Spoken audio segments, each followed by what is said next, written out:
सुगंधा और उसकी सास कांता के बीच एक अजीब सी जंग रहती थी। ये जंग थी किचन में कौन ज्यादा अच्छा काम करेगा और घर के सदस्यों के दिल जीतेगा। और उनकी इस जंग में हमेशा कुर्बान होते थे उनके दोनों पति। कैसे? आइए देखते हैं इस किचन पॉलिटिक्स की कहानी में। एक दिन किचन में, माँ जी, आज मैं बना रही हूँ मेथी की सब्जी। इस खाने से घर वालों के पेट की सारी समस्या खत्म हो जाएगी। और मैं बना रही हूँ तड़के वाली छाछ, जिसे पीते ही गैस की समस्या कभी नहीं होगी। दोनों अपने अपने खाने को लेकर टेबल पर पहुंच जाती हैं। तभी सुगंधा के ससुर उसकी बनाई सब्जी की तारीफ कर देते हैं। अरे वाह, मेथी की सब्जी भी बनी है, बड़ी ही स्वादिष्ट है। वाह बहू वाह। अरे बहू, लेकिन इसमें इतनी सारी मेथी बर्बाद करने की क्या जरूरत थी?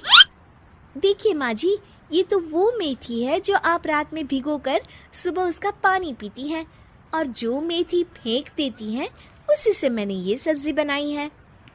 अरे वाह बहू, तुमने तो बड़ा ही समझदारी का काम किया। बस अब क्या था, कांता जी का तो मानो ये सुनकर खून ही सूख गया। वो फैसला कर लेती है कि किसी भी तरह वो अपने खाने की तारीफ लेकर ही रहेगी और सुगंधा को किचन में उसकी कमियां गिनाएगी। कांता फ्रिज खोलकर देख रही होती है और फिर सुगंधा से कहती है, अरे बहू, ये क्या, पूरा फ्रिज गंदा पड़ा है।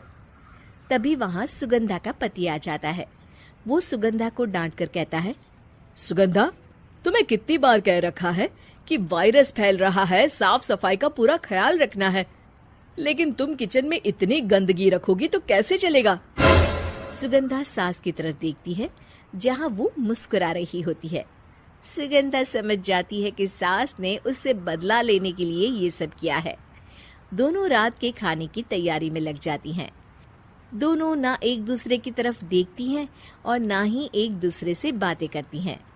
रात को खाने की टेबल पर एक एक कर दोनों कई तरह के अलग अलग व्यंजन टेबल पर लगा देती हैं और अपने अपने पति के पास जाकर खड़ी हो जाती हैं।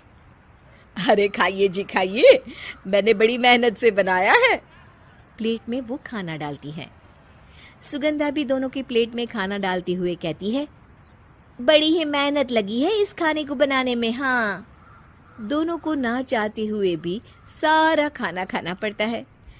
कहीं दही तो कहीं मलाई तो कहीं मसाला। और इन सब के बाद दोनों बड़ी ही मुश्किल से अपने कमरे में सोने जाते हैं। लेकिन अगली सुबह सुगंधा का पति चिल्ला रहा होता है, हाय रे, हाय मेरा तो पेट खराब हो गया, हाय माँ बहुत दर्द हो रहा है। तो वहीं कांता के कमरे से भी कुछ ऐसी ही आवाज आने लगती है। हे भगवान, इस सास बहू की लड़ाई हमारी जान लेकर रहेगी। जाओ कोई डॉक्टर को बुला कर लाओ। डॉक्टर आते हैं। दोनों को देखकर कांता और सुगंधा से कहती हैं, देखिए, आप दोनों इन्हें खाने में हल्का ही दीजिएगा। हो सके तो रात का खाना जल्दी खाया करे और वॉक किया करे। इतना कहकर डॉक्टर वहां से चले जाते हैं। जिसके बाद एक बार फिर से दोनों बहुएं किचन में जाती हैं और खाना बनाने में लग जाती हैं। रात में खाने के टेबल पर दोनों एक बार फिर से खाना लगाने लगती है। पापा जी, मैंने ये पतली मूंग की दाल की खिचड़ी के साथ ये पापड़ और पुदीने की चटनी भी बनाई है। अरे बहू, अभी अभी बेचारे पेट की बीमारी से गुजरे हैं, इतना भारी खाना तो डॉक्टर ने भी मना किया है ना। देखिए, मैंने आप दोनों के लिए सूप बनाया है। और दोनों उन लोगों की प्लेट में खाना डालने लगती हैं। तभी दोनों एक साथ बोल पड़ते हैं, बस करो, हमें माफ करो, हमें नहीं खाना इस घर में ना खिचड़ी और ना ही सूप। हम इंसान हैं, एक वक्त में एक ही खाना खा सकते हैं। बस करो, हमें माफ करो, हमें नहीं खाना इस घर में ना खिचड़ी और ना ही सूप। हम इंसान हैं, एक वक्त में एक ही खाना खा सकते हैं। इतना कहकर वो दोनों वहां से चले जाते हैं। कहानी का अंत। आप लोग उम्मीद कर रहे होंगे कि अंत में सब ठीक हो जाएगा। नहीं जनाब, अगर सास बहू के बीच सब ठीक हो जाए तो आप ये सीरीज देखे ही क्यों?